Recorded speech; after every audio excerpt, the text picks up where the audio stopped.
بسم الله الرحمن الرحيم كلنتي وعنا وناكسن دمان با خيارتا شرفتا xushmada iyo qadarinta leh ku soo dhawaada barnaamij cusub oo aan ugu magac daray Jaleecada Jimcaha barnaamijkan oo hadii Ilaahay ka dhigo aan ku falaqayn doono hadba qodobka ugu weyn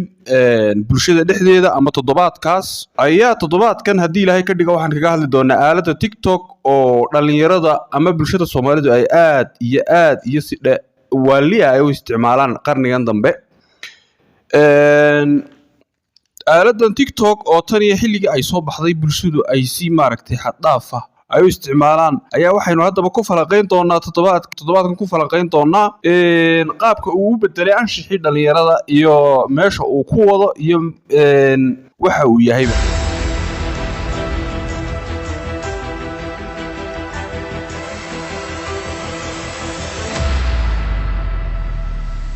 وهاجاك داوديال برنامجكان تيك توك اما با ابليكيشن كان تيك توك او ابليكيشن dhawaan soo baxay ayaa waxa laga leeyahay wadanka Chinaha waxaana iskala shirkad la yiraahdo ByteDance ayaa 2016 aasaastay shirkadda ByteDance oo uu leeyahay nin lagu magacaabo Shan Yim oo u shaqeeyay ama Microsoft uu leeyahay Bill Gates wadanka Mareykanka ayaa shirkadaas oo shaqaale ka ah ayaa uu ka cadhooday kadibna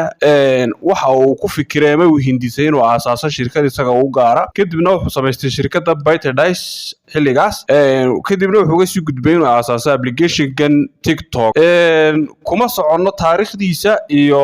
xalka loo aasaasay iyo waxyaabaha shirkadda u gaarka laakiin duucda barnaamijkeenu wuxuu quseeyaa qaabka uu bedelay dhalinyaradeenii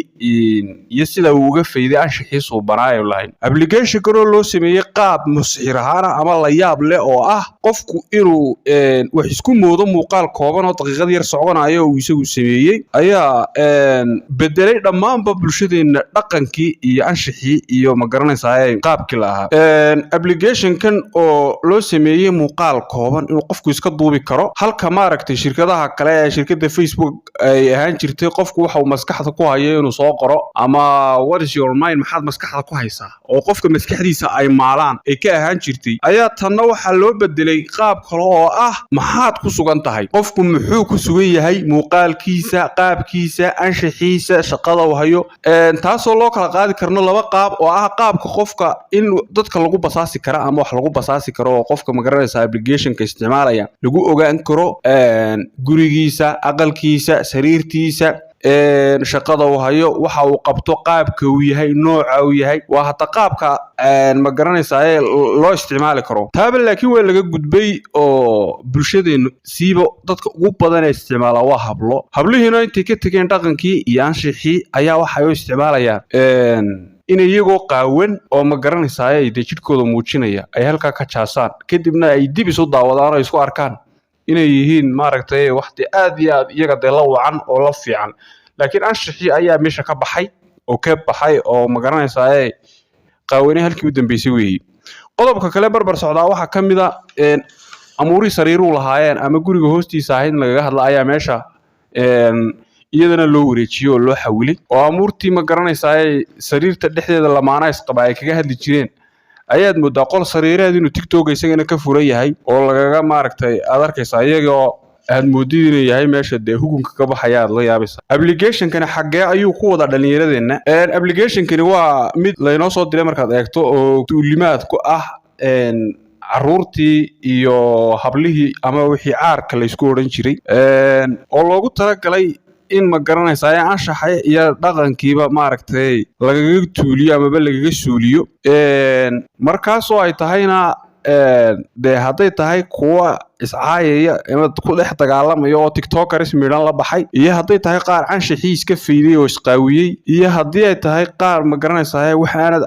ma garanaysaa anshax u haboonayn oo deeyo halkan kaga hadalno aanay haboonayn la yimid oo meesha la taagan bartan madow ee TikTok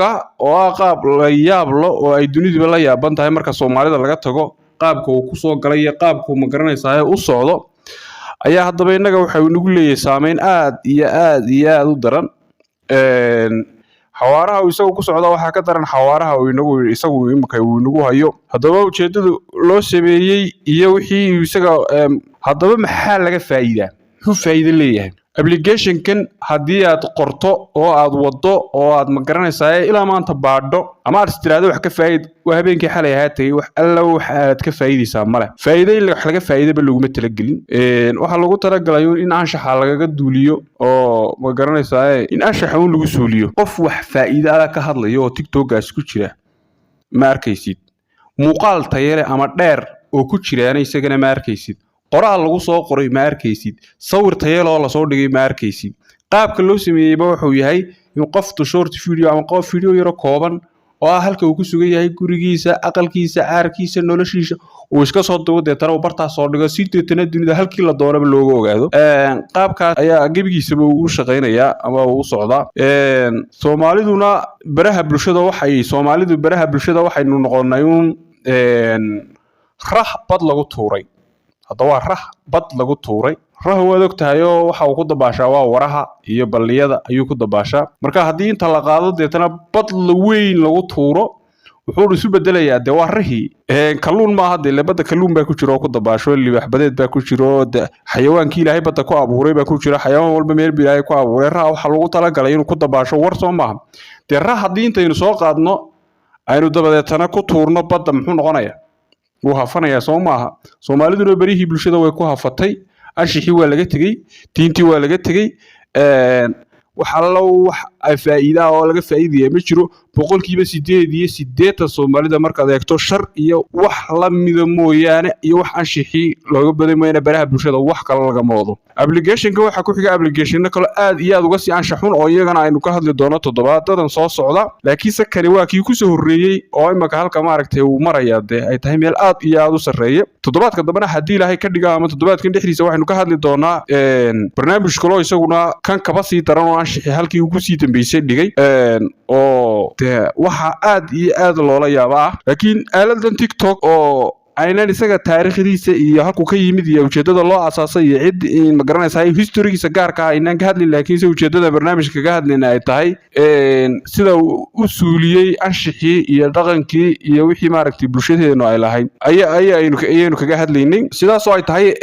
kumana sii dheeraan oo barnaamijkan aad iyo aad uguma sii falaqaynay TikTok-ga oo waxaan lagu sii dheeraan karinba oo gebiisaba maaragtay wixii macnala lagu dheeraadaa waxaan macnaba lahayn uu yahay anshaxii lagu luminayo oo aan ahayn oo aan mudnayn bada in lagu sii dheer aad u dheer bala geliyo aad iyo aad baan idin salaamaya daawadayaasha sharafta leh meel kastoo aad joogtaan magacaygu waa Cabdiraxmaan Rashiid aad iyo aad baan idin salaamaya waad mahadsantihiin